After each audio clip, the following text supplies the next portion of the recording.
Hello and welcome to the Pinwheels pregame show. I'm Mitchell Kaminski. As a reminder, this episode brought to you by Amit. You can scan that QR code at the top corner of your screen and get some new merch. The product on the field might not be good for the White Sox, but at least you can look good while watching them. This week, the baseball has not been very good for the White Sox, but there's been a lot to talk about because it's been a pretty tumultuous week as far as comments go off the field. So let's get right into it. On Memorial Day, the White Sox were playing the Orioles. Kyle Bradish shoved against the White Sox, no-hit them through 7. It was not a very fun game to watch. Corchet pitched very well, kind of a wasted performance from the offense. Brought in Danny Mendick. He hit a pinch hit home run. Too little, too late. They lose 4-1. So after the game, Pedro Grifol, usually losses like this. I went to a game earlier this year. They were playing the Guardians. They lost 9-0. He comes in after his post-game press conference, and it's a very typical Pedro answer. We got to flush this one, turn the page tomorrow. We got to keep working. Same thing I've said for the last 40 previous losses. Now, this loss, a little bit different. We see kind of a new side of Pedro. He gets pretty fired up. So his quotes after the game, Crochet pitched his ass off. We had no hits through 8. It was actually 7. We had a pinch hitter break it up. The rest of the guys, not the rest of the guys, most of the guys were fucking flat today. Unacceptable. That's all I got. Flat, period. Major league game. Got to respect it. Pretty simple. Now, usually I would have no issue with a quote like this because there have been games that the White Sox have come out and they have been flat. So I would prefer this, a kick in the pants, to his usual generic answer. The problem is, this was not, if you were going to do this, it struck me as a guy that he's running out of options. The record's not good. He looks like he's in over his head managing. 2 years in a row, this team has not performed, or at least last year they didn't perform up to expectations. This year he's making all these promises about how this team's going to look and the defense is going to be better, and the defense has not looked very good. I think the guy's trying, but the results simply haven't been there. And it's kind of been a circus. We're kind of entering right now Jim Boylan territory of ineptitude with the Bulls. Just like a guy that clearly is not, he shouldn't be in, he's not an MLB, he's not an MLB manager. It's a joke at this point. So I think he knows that. I think the seat's starting to get hot. After a resume like this, you're probably not getting many other opportunities. Now, not a whole lot of teams going to be calling, asking you to manage again. So he was trying to hold on to his job. So I took this as I'm starting to panic, pressing buttons. Let's see, calling out the guys. This will work. Now, like I said, I have no issue with him calling out players or saying that the team came out flat. But the timing of this was very strange because it was a game that Kyle Bradish was just pitching very well. It's hard to look like you're playing hard and hustling if you're not getting any hits in baseball. That's just the reality of it. If you're not on base, it's hard to look like you're hustling. So, and I don't think it was for a lack of effort. So it came at a really weird time because, like I said, there's been other games they have been shut out before or not played very well. Or, we saw Benintendi earlier this year pop fly that was like an 80% catch probability, land right in front of him. We don't hear him say anything about that. But then this game, when they're playing a team that's contending for the World Series, almost get like, they only lose by 3. This is the time they picked to call him out, which was strange. And then they asked him to clarify, what does flat, like, what do you mean by flat? Wouldn't get into it. So what was telling here is after he had said this quote, because he came out heated, like he came out of this press conference. Usually he's pretty even-keeled guy when he's giving his generic, we got to flush it, same thing I've said, like answers. Visibly pissed, like one of the most upset I have seen him in one of these post-game interviews. But what was interesting, too, because I think they had a team meeting before that he was just coming out of, emotion spilling over. But when you look at the reaction of the players, specifically Corey Lee, he's asked about these quotes, and he goes, he's obviously going to feel that way, and obviously we're going to have a different opinion. He's entitled to his own opinion, and we are also. I think it's a valid reason. There's nothing to hide about it. He has opinions, and other people are going to have their opinions. Very, very telling quote here from Corey Lee, because you got to think about it. This is a guy, not really an established veteran. He has under 100 major league games to this point in his career. He's also got fighting for playing time right now because Martin Maldonado, despite the fact that he's been performing better than Maldonado, has been getting the majority of the starts. Pedro clearly likes Maldonado. He's also got a catcher in Edgar Quiro in the minor leagues. tearing it up, nipping at his heels. So he is not guaranteed a spot moving forward, despite how well he's been playing. He is still battling for playing time. He's not necessarily an established veteran. So the fact that he, of all people, is the one that's coming out and giving a little pushback to Pedro, that to me was telling about how the locker room feels about this guy. They do not respect him. Would he have said this if they respect him? And it also is interesting, too, because I think you saw Kevin Pillar right before he had gotten DFA'd by the White Sox, who, by the way, he's tearing it up right now in Anaheim. He's hitting over 300. He has 6 home runs already. So it's kind of funny. You leave the White Sox, all of a sudden he starts playing well. But like he was saying something very similar when he got DFA'd. He was like, look, like the guys are clearly trying. We're getting in there and we're putting in our work every day. I see the effort that's going into it. It's just tough because when you're in a slump and you look around and everyone else is in a slump, it's hard to like look at someone and like get out of it. And then, so it just kind of spirals. Fact of the matter is this team is not very good. So I think that to Corey's point, like you're going to tell us that we're coming out flat. What do you want us to do? How are you like, what do you want us doing differently? I think they're putting in work. I think you watch it. They're trying. It's just a lack of talent. It's not a very good team. And so like you're calling them out after games, like you're getting no hit. It's like, yeah, we're trying to get hits. It's like, I guess, do you want us to change our approach at the plate? What do you want to do? You want us to watch more film? What do you want us to do differently? It was also telling too, other players were asked about this and no one jumped to Pedro's defense. And like you kind of read between the lines, here's some other quotes. This was Gavin Sheets the following day. So they ask like all these players because now this is big stir. He's calling out them and Corey Lee makes these comments. So Gavin Sheets says right after rush stress like that, emotions are high. Everybody's pissed off. Everybody's disappointed. And that's what happens. You go right into interviews. And obviously we had a closed door meeting that got outside the doors. Everybody's frustrated in that moment. So it didn't sound like he was too happy with Pedro's comments either, because I think Pedro come in there, starts yelling at him in this closed door meeting, telling him they're coming out flat or whatever. Because like I said, I think he's just kind of just pressing buttons to see if this one will work. And this clearly didn't work because they came out the next day, still got their ass kicked. Once again, I don't see what the big difference was between that one and the 4-1 loss, but they lost 7-2 against the Blue Jays the following day after he said these comments. And Pedro came out and was like, oh, yeah, they're taking better at-bats. I was actually much happy with the effort. It's like, well, there was nothing different. I would argue that loss looked a hell of a lot worse than the 4-1 loss against Baltimore. So Gavin comes out and says this. And then we also got Nicky Lopez. He goes, we've been battling and grinding, busting our butt, and yesterday we didn't have much going. The manager, he's entitled to do what he wants to do. It's our job to go out and play. Like, read between the lines. Like, these guys are like, what do you want us to do? There's not a whole lot of respect for him. Nobody jumped to his offense. We got Jason Matthew here in the comments. Over under 23.5 wins by the All-Star break. At this point, looking at the schedule, I'm probably, 15 right now. I think you'd have to take the under. You probably have to take the under on that. It's getting bad. It's getting bad. And like now it's starting to turn. I heard one theory on the score. They're like, oh, Pedro's trying to get fired. And I don't think he's trying to get fired necessarily. And we'll get to that in a second because we heard him kissing Jerry Reinsdorf's ass later this week. But then the baffling thing about this was, so Pedro says this because I think he's trying to, like I said, man, nothing's working so far. Let's call him out and see if this will give him a kick in the pants, which it didn't. But then, and this is where we get to the Boylan level territory of just like, what are you saying here? He comes, I've already, typo here, but he goes, I've already flushed yesterday's game. I already flushed my comments. I'm not backing down on my comments, but I've flushed them already. The only reason we're talking about them is because you guys are going to ask me questions. You ask me, the only reason we're talking about them here is because you guys are asking me the questions. You ask me, I'm going to answer them. So that goes to the other point. It's been a distraction for a lot of these. Like now it's not only did he piss off a lot of the players, he's created a distraction. Still wouldn't clarify what he meant by flat. He's going to come down and double down on his comments because he's like, yeah, I'm going to double down on him, but we're moving past it. Doesn't even make any sense. Now, we shouldn't be surprised at this point. What good is he doing?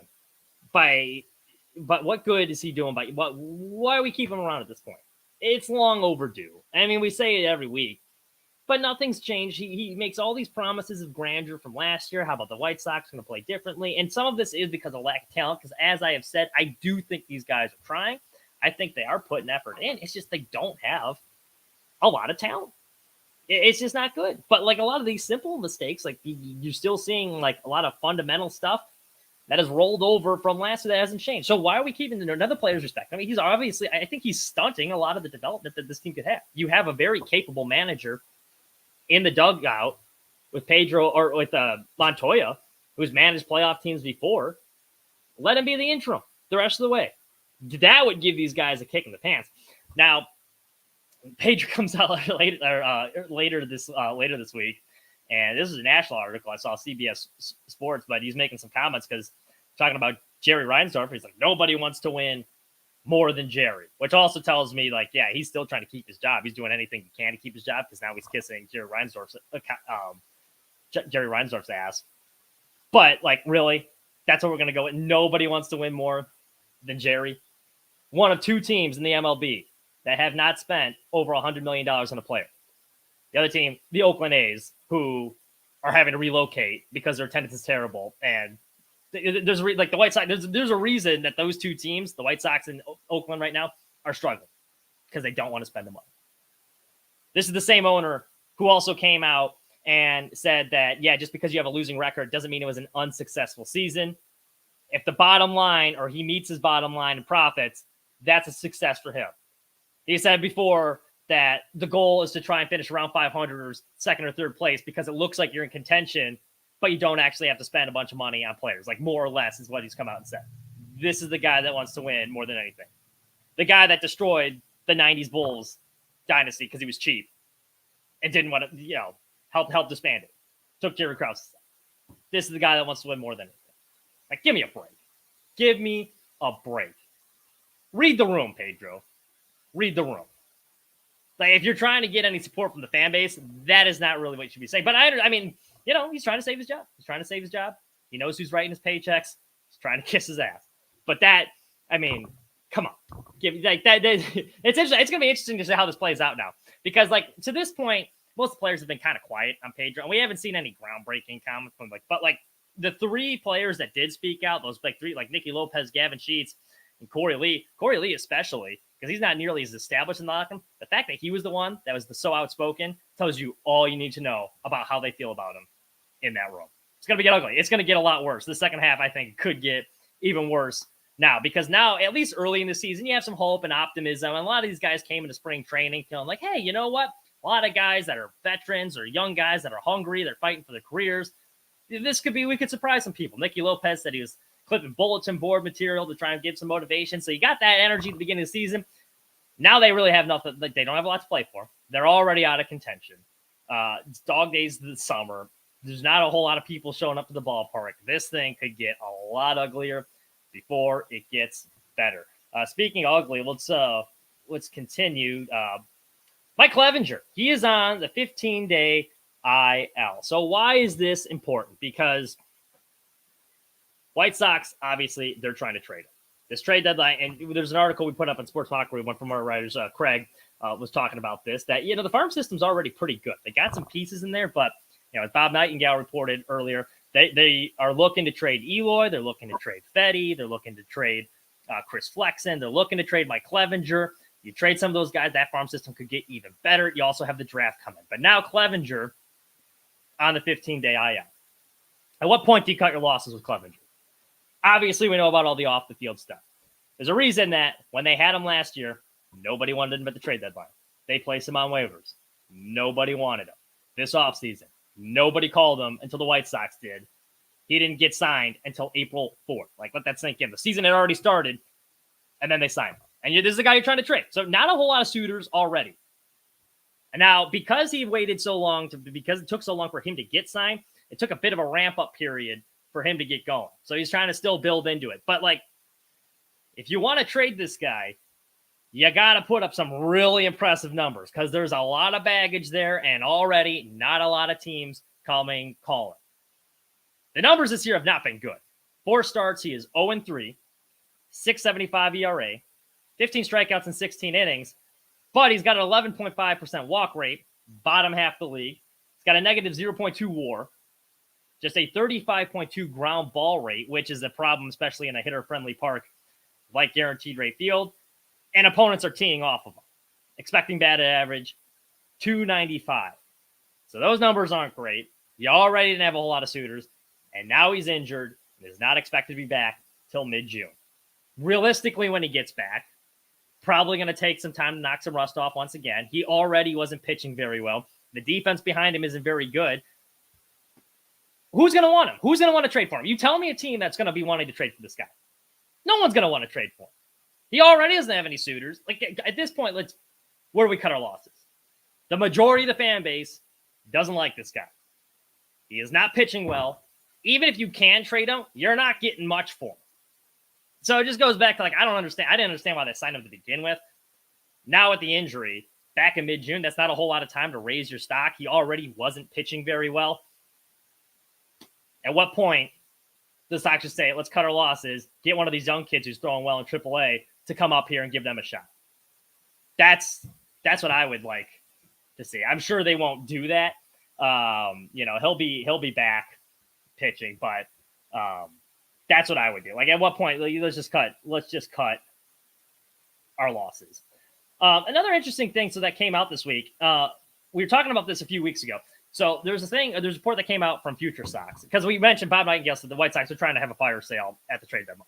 And Future Sox came out and very accurate with James Fox, I should say. He's been right in the past. He has pretty good sources. He came out and said, White Sox open to trading anyone at the deadline. That includes Luis Robert and Garrett Corchet. At the time, I was like, I don't know if that really makes a ton of sense for the White Sox, since you have a guy in Luis Robert that coming off a great year.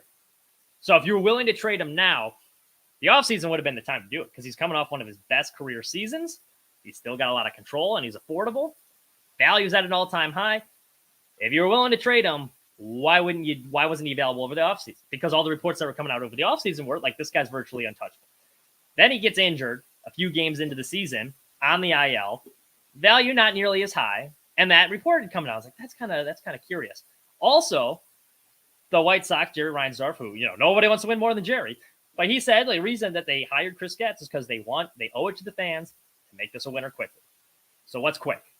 Because Robert's under contract till 2027. If I have to a player like that, he's going to be back soon. But as a guy, you got all this control with him still. That's a piece that you could help with a contending team, in theory, especially with this farm system.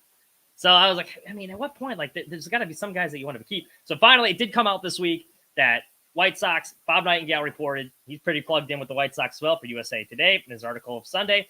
White Sox resisting the temptation to trade Luis Robert. He will be a White Sox the rest of the year. That's good news if you're a White Sox fan. And that makes a lot of sense for me, too. Because like I said, he's got a very affordable contract. Jerry doesn't like paying big names. Robert, when he's at his full potential, when he's at his peak, he's one of the most talented players in baseball. It's just a matter of putting it all together and avoiding injuries, which is admittedly a pretty big if. But we saw it last year. This is a guy, he's a stud. Guys like this in free agency, if a Luis Robert type, you're going to have to pay him close to $100 million. And the White Sox, I think it's only $20 million in the next couple of years. They have very affordable club options with them. It makes sense to hang on to him. And also, too, for a team that doesn't have a whole lot going for him, he's one of their only things that you can market to the fans to want to show up. His face is plastered all over the programs. He's on the damn media guide. He's in commercials. He was their all-star representative last year. It makes sense not wanting to trade him. So I'm happy that had happened. He's looking good in AAA. He just hit a home run. So that was good to see down there. So he should be back relatively soon. So I was glad to hear the White Sox will not be trading him. A small little thing that happened this week. So Nick Nastrini, one of these guys, and this is what I'm talking with Clevinger. Let's give Nick Nastrini and some of these guys a little bit more of an opportunity. But Nastrini, he had come, he got called back up. His first start back in the rotation didn't go very well. Last Wednesday, he made his third start of the season against the Blue Jays. He got knocked around, 9 runs given up, 8 runs earned. He's 7 hits, 6 walks, no strikeouts. It was an ugly performance for Nick Nastrini. And when that's kind of your first start getting called back up from AAA, that's going to be tough, especially for a young pitcher trying to find his footing. He was in the rare situation where his next start also against the Blue Jays. So he had an immediate shot for redemption. And there's 2 ways that this thing could go. As a pitcher, you could either be like, man, I got to face this lineup again, or you get back on there. Okay, I got a chance to attack these guys again. showing what I can do. And to his credit, when they came back to guaranteed rate field, Nastrini responded pretty well. Through 5 solid innings, I think he only gave up 2 runs, but he looked a lot better. He responded to that challenge. So that was a nice little positive to see that I took away from last week. In a season that really doesn't have a whole lot of them. But, that's good. That's a good learning experience for him, a good chance for him to grow. And this is a year that, you know what? You know how you learn? You learn by making mistakes. That's what Garrett Corchet said, too. Why he liked Ricky Renteria so much is, like, even when he was having, those famous guaranteed rate commercials, like Garrett Corchet, worst pitcher in baseball. Well, Rick Renteria kept him in the rotation. He gave him the opportunity to fail in a season that was lost anyway. Actually, in fact, the last time the White Sox had a record this bad was in 2018. Even then, though, they were at 18 wins at this point of the season to the current 15. But this is a season why I don't want to see a Mike Clevinger, who has no future with this team here, get these young guys a chance to come up, learn, make mistakes, and grow. For Nastrini, that was a great challenge for him to see how he would respond mentally to that, and I think he did a good job. Was it the stellar performance you'd see from A's? No. But as a team he gave up 9 runs against to come back, throw 5+ solid innings against that same lineup, that was a step in the right direction. We'll go back to this. Next thing I want to talk about, sticking with some of the positives here. Saw a little interesting stat about Garrett Corchet. His cutter was ranked as one of the best pitches in baseball. This is Thomas Nesco who had these stats. He had a little thread, if you want to throw it, it's at TJ Stats on Twitter. But he had a nice little interesting thread of 5 of the most impactful new pitches this season. Crochet's cutter was the first one he listed. So I want to take a dive into what, why is his cutter so effective? It's his second most used pitch. He's thrown it 245 times, 23.6% of the time. Only pitch he uses more is his fastball. It's over half of the time. His cutter, 8th in the MLB in run value. He's got a 33.3% whiff rate while using it. And he's leading the American League in strikeouts right now. Cutter, a big reason why, 33.8% strikeout rate with that cutter. So where does he use this cutter? So a few weeks ago, we were doing a breakdown of the slider, how AJ Przinsky was saying with Crochet's slider, he should be burying that on the back right foot or the back foot of right-handed hitters. And we saw it actually a couple times with his cutter that was almost acting like the slider where he would locate it there. But the beauty of his cutter is he can throw it any count, any situation. This is a look at all of his strikeouts he has had this year using his cutter. And as you can see, all over the map. But you can kind of see these bottom 2 in the corner. Like this is where they wanted a lot of his sliders to be located, but he'd been throwing it to the righties where it would kind of move like a slider in that bottom corner. But all over the strike zone where he's able to get with it. He can throw it high, he'll throw it low, and you notice it all around the zone too, which just kind of speaks to a lot of the movement and how deceptive it is because you have that 98-mile-an-hour fastball coming in. This cutter comes in around 91 miles an hour with that vertical or that horizontal movement. It's tough to hit. And going to any count, you look at all these strikeouts, take a look at when they were thrown. So 3-2 count, he's thrown it 8 times. So that just goes to show very confident I can throw this pitch for a strike in a pinch. And when you're sitting fastball, all of a sudden you get that cutter with a little bit more movement, variation of his 4-seamer with little speed off of it. That's a great pitch to throw. Steve Stone, one of the smartest baseball minds there is, he said on a broadcast one time, like in a 3-2 count, he would love to throw his changeup. You have confidence in your changeup. But the cutter kind of works the same as his changeup. It's the same speed, just as much movement, and he locates it really well. So 8 times in a 3-2 count, 5 times in a 2-2 count, and then obviously when he's ahead in the count, it works just as effectively there as well. You'll be expecting a slider in a lot of those. He'll fool you with the cutter. So that was interesting to see. And it's been mostly effective against right-handers. Look at left-handers. Only used it 3 times for strikeouts, I should say, against lefties. But look at the lefties he did strike out. 2 of the better left-handed hitters in the game. Kyle Schwarber was 2 of these strikeouts. Matt Olson with the Braves was the other one. So that was very interesting to see just, how confident he's in throwing it, and they're all almost around the strike zone. It just goes to show how good that pitch is. He's been one of the few bright spots of this team to watch. I love him and Fetty are like the 2 guys, like when they're pitching, usually you can afford to miss a Sox game here and there. Like those are the ones like you like watching him pitch. Crochet's just, he's electric. So I'm happy that the starting gig is starting to work out for him. And the numbers are starting to come down too, because his ERA really doesn't reflect how good he has been this year. He did have that rough stretch early in the year, but that's bound to happen. That's bound to happen. It's his first year as a starter. As we mentioned before, a year to learn and grow. Other stuff that happened this week, Angel Hernandez, he is retired. Most fans rejoicing about that. I don't think he actually retired. I think he wanted to keep doing it. I think he was kind of forced out by the MLB. They're like, all right, look, enough is enough. But Angel, for White Sox fans, a couple memorable moments from his career. One of my favorites was Mark Burley doing the 2 pickoff moves, and Ozzie Guillen comes out of the dugout. He goes ballistic because they called a balk on both those pickoff moves. And Ozzie giving him the business. That was hysterical. The other one with Alex Rios running to first base on what it should have been an infield. Well, it was a double play. It was a fielder's choice, but the infield was playing back. I think they were playing the Blue Jays. And Rios beat the throw to first. The replay showed he beat him by like a step. And that would have ended the game. It would have been a walk-off. And Angel, he called him out. Hawk goes ballistic. That was one of his better rants. So I thought that was hysterical. But, Angel, one of the things he sued the MLB for racial discrimination because he had not managed a World Series or been to a World Series to umpire in years. And how the MLB does it, they do a grading system. So you have to be one of the highest graded umpires to get one of those World Series assignments. He had not gotten one because he had been so terrible. But last World Series that he was an umpire in, 2005.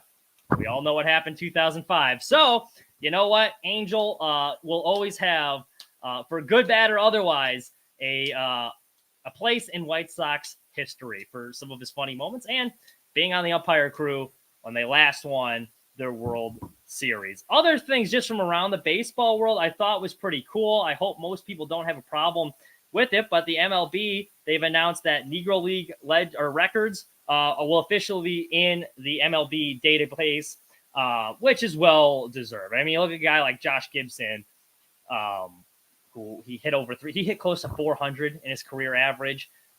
He's one of the OPS leaders. He's now the leader in slugging percentage, the 7.8 in MLB history since they're counting it. And I think it's well deserved because you look at a lot of those guys in those leagues, like the talent is just as good, if not better, than the MLB at that time.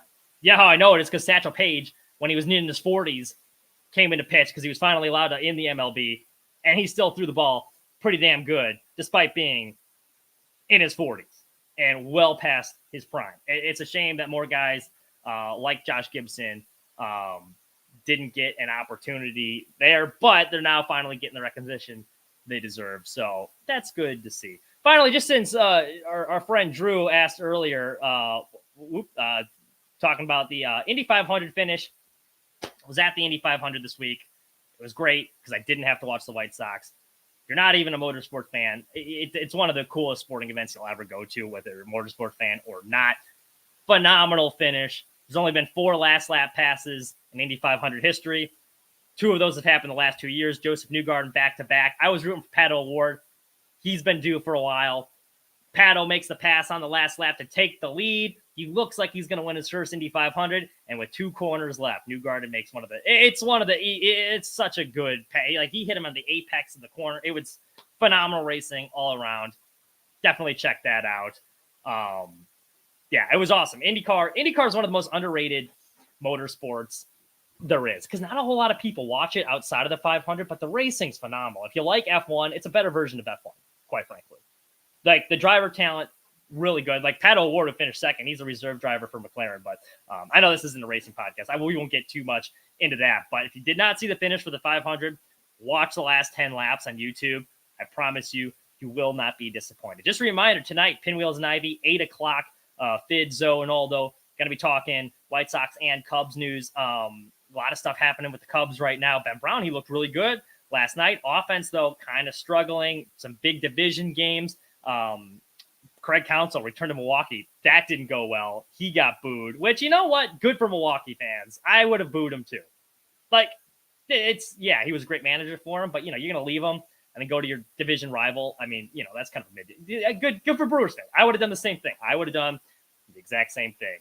Definitely the little brother syndrome they got going, but I think so. That'll be interesting. I'm sure they will have some thoughts on that. Probably not agree with me on the Milwaukee fans there, but tune in 8 o'clock. Just a reminder, scan that QR code, get yourself a shirt. You can buy them at the ballpark too, but why line Jerry's pockets, the homage shirts, if you can line ours instead? Help the little guy. Thank you so much for listening. Enjoy the rest of your week.